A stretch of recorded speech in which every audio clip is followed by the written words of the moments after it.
You're watching News at Prime. Let's get into this conversation now. Standard Bank says it's looking to assist its business clients with water and waste management. In a Business Times article, the institution says it aims to optimize production processes for its clients. The bank previously offered financing for renewable energy. These were the solutions during the peak of load shedding. Standard Bank Business Ecosystems and Sustainability Head is Dr. Manessah Alagbaoso, who joins us now for more. Dr. Alagbaoso, thank you for your time. Let's start with what piqued your interest to get involved in the water and waste management space post the renewable energy solutions which you got involved in at the peak of load shedding. Thank you again, Early, and the listeners for this opportunity to speak to a very topical issue in the country. Our approach is informed by sustainability overall. Yes, load shedding triggered almost a near crisis in the country related to energy. However, renewable energy is not the only aspect of sustainability. The water aspect and waste is coming on strongly. And our hope is that we do not wait until there's a crisis before we tackle the water and waste issue. Hence the reason we are getting involved now. We are working with our customers and other stakeholders to ensure that we are proactive in making sure that we approach water and waste management proactively, rather than wait until we have the same crisis we had with energy before we act. Standard Bank in the Sunday Times article is quoted as saying that South Africa has reached a tipping point when it comes to water supply. What's your deeper understanding of just how deep in crisis we are about the water issues? Yeah, it is important for the citizens of South Africa for us to understand that across sub-Saharan Africa, South Africa is one of the most water-stressed countries. I guess in the past, because there's a general assumption that the water will always be there, people are not privy to this information that South Africa is a water-stressed country. And as climate change takes effect, it's becoming more and more obvious. For those of us who have been following the news across Africa, you would have known about what is happening in Zambia now, where the Kariba Dam level has gone too low to be able to run the hydro electric plant, and that had thrown the country into 24-hour plus load shedding, which is a real crisis. If you bring it back to South Africa, the fact that we are a water-stressed country means that we have to find sustainable means and ways of managing water and not make the assumption that it's always going to be there, whether it's for agriculture, it's for household, or for industry. We need to get into the culture of sustainable use, which will typically look at reuse, reduce, recycle. It is not something that is widely communicated in the country, and that's exactly what we want to be able to do. Start with information, start with creating awareness among our customer that this is the crisis that is looming. And what is important and positive is if we start early, if we start on time, we will be able to put together and avert this crisis and use this resource sustainably, not just for our own generation, but also for future generation. Yeah, we're talking about water. Linked to that is the waste element, or what I think in the news environment we would talk of sanitation. So water and sanitation, they seem to go hand in hand. And the understanding here is that Standard Bank is saying the waste element is an untapped value chain. What do you mean by that when you say this is an untapped value chain in the local market? Well, the way we understand waste currently is is that waste is waste. And I put that in quote, which means it has little to no value. However, when you look at waste from sustainability point of view, specifically when we start talking about circular economy, then we start looking at the entire value chain of how you originate a product or solution, how you use it, and how you maintain it and how you extend the life of it.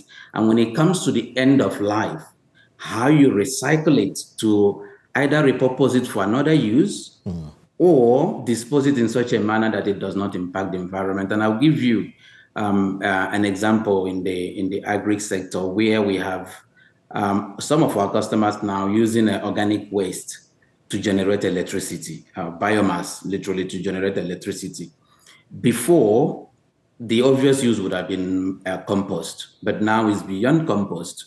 And before, this would have been designated as a problem, not value, waste. But now, waste is money, waste is valuable, and waste drives the circular economy. Generation of electricity is one aspect of it, which of course makes the farmer or the user independent or energy secure. But beyond that, there's also an aspect of carbon credit, because all of these initiatives, whether it's in the water space or renewable energy or waste, is trying to reduce the amount of carbon that we are pumping into the atmosphere, which is contributing to the climate change. But that in itself now has become valuable, because if you can demonstrate the amount of carbon that you're sequestrating or you are removing from atmosphere, avoiding, that can be converted into carbon credits, which then will be turned into revenue.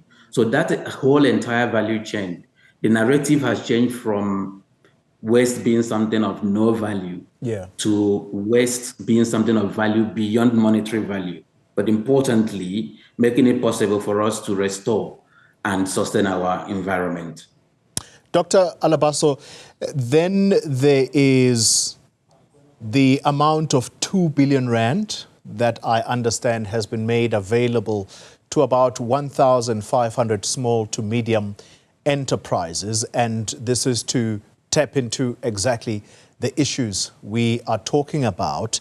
There will be those who view this with apprehension. Yes, Standard Bank is making this amount of money for these solutions available to its clients, but water is a basic human right. And in that, then, we are also would say that it is a public good. Would Standard Bank have problems with those who say this is tantamount to privatizing a private good?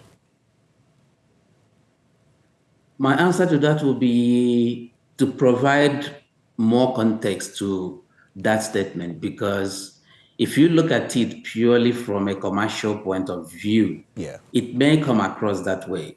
But there's more to that. We are a commercial bank, first and foremost. And when we make funding available for these initiatives, typically is to support our customers. These customers operate in the real economy, and they render services to the economy, to all spectrum of customers out there. So the intention is never to exclude or to go against exactly what you said, which I fully agree with, that is a public good, but rather to actually spur other stakeholders. We work very closely with both local and international stakeholders and with government to make it possible for these things to happen. Water is not just about availability. And again, that's another narrative we need to change going forward. It's not just about whether water is available or not. For water to be available, there has to be infrastructure that needs to be in place for that to be done. And there has to be a recognition that water may be available, but you need to consider everybody else that uses that water. Yes, so we make money available to support our customers, to carry out economic activities that will enable all of these to happen, including supporting the government to make sure that the water being a public good is not left to government alone, but coming together of both private and public sector to ensure that we work together to deliver this outcome. Yeah. But I can categorically assure you that it's never meant to be exclusionary. One way or the other, these economic or commercial activities will require funding at some stage. And we want to make sure that we play our role, we play our part in supporting our customers to ensure that they render those services accordingly. Finally, how much interest has this offering garnered from your clients? I know earlier we spoke about some 1,500 clients whom 2 billion was made available to. So how much interest are they showing? Of course, you will understand that they're showing good interest. One other thing we're also trying to do is a recognition of the fact that sustainability is still relatively a new concept that everybody out there is trying to grapple with. So besides making money available, we also develop training for our clients, which we are in the process of piloting now. And the whole idea is to make sure that they have the information that they need. Knowledge is power. If they know exactly what this is about, yes, we have a climate change induced crisis, but at the same time, the other side of that crisis is opportunity for these customers to transition to a low carbon economy. And I want to be able to work with them. So the interest is peaking, is growing, but we want to proactively empower our customers with the knowledge and information they need so that this is not just reduced to money or financial discussion alone, but the broader discussion around sustainability and the cultural shift that is important for these customers. One thing we try to always guard against is, make these decisions all about money. Customer can come and borrow money, and then what do you do with it? But importantly, if they have the knowledge, then whatever funding that we support their initiative with will be put to productive use.